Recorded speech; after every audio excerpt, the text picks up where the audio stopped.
Expert Option Platform Toolbar. This is the Platforms toolbar. Here you can set up charts, indicators and drawings. Expert Option offers various chart types: area, line, bars and candles. For candles and bars, you can select a time frame. This can be from 5 seconds up to 1 month. Indicators are used for technical analysis to predict potential movements of the market. To add an indicator, click on it, choose its settings and apply it. You can learn more about indicators in our following videos.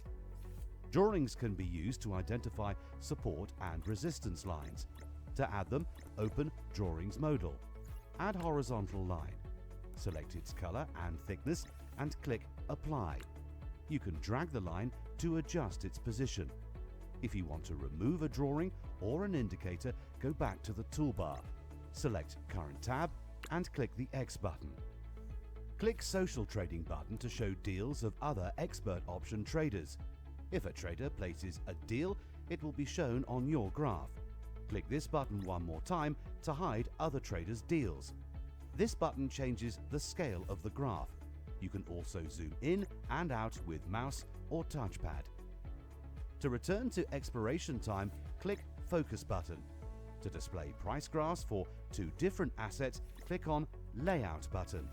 With Split Screen function, you can monitor and trade multiple assets simultaneously. Expert Option wishes you successful trading.